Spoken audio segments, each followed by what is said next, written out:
Here are some helpful tips for completing the extreme challenges for Resident Evil 7's End of Zoe DLC, and a few that may ease frustration in some of the more troublesome areas. Tip number 1. It's quicker to kill alligators with shotguns than spears. However, it's easier to miss a critical shot with the shotgun and you have extremely limited ammo, so you'll have to time your shots accordingly and decide when it's appropriate. The clearest shot you can get is when an alligator is headed towards you with its mouth open. If it's at a weird angle and you're having trouble getting a critical shot, especially at close range, then this next tip will help.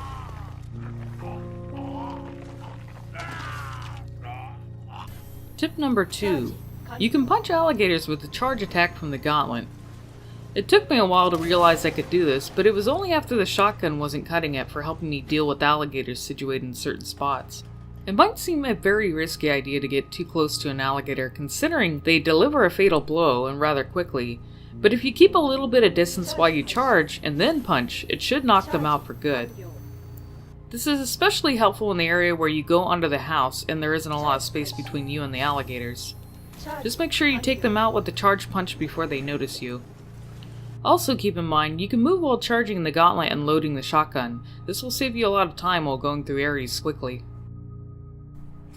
Tip number 3. Make sure to absolutely save before the open water area with all the alligators in it, and save after it. Also save after the cutscene where Joe finds Zoe in the church. The game autosaves in the middle of the first and last areas I mentioned, and it can screw up your timer if you choose to retry the challenge. For the save after the open water area, there's a spot you jump off of and can't get back up to while going through the area. If you're doing the challenge, you won't have time to explore and get the extra spears before that happens. Saving before that will allow you to do so, and I'll explain that in the next tip. Tip number 4. After you clear a challenge in an area, you can reload a save in that area and go through it normally, getting any items you may have missed or dealing with enemies as you want without worrying about time. You don't have to redo challenges in those areas once you've completed them, so you could technically go back to a much earlier area and prepare yourself even better for challenges later in the game. Tip number 5. Conserve spears as much as possible. Given that there's very little shotgun ammo available and it's better used to take out alligators quickly in certain spots, it's likely you won't have any left when dealing with the double-bladed molded or molded jack.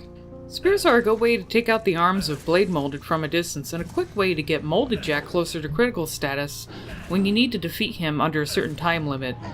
For the first fight with Jack, usually 6 to 8 spears plus a few extra jabs will get him down for that QTE attack. It's best to save it for the second stage where he becomes more aggressive with his hits. For the last fight, you'll have to use more charge punches alongside the spears, but the spears are good for interrupting his lengthy molded arm attacks. Tip number 6. Put away the alpha version of the Gauntlet for both Jack fights. When you have the alpha Gauntlet equipped, it saps away your time, and for these battles you want as much extra time as possible. It's better just to brute force the first Jack fight without charging the Gauntlet. In fact, even the alpha doesn't seem to have much effect, then followed by spears and more punches for the next phase. For the last fight, you'll want to use the charge punches, of course, followed by spears. The best strategy is to keep him busy and allow as little chance for him to hit you as much as possible. Like or let me know in the comments below if any of these tips helped you out, or other interesting tips you know of. Thanks for watching.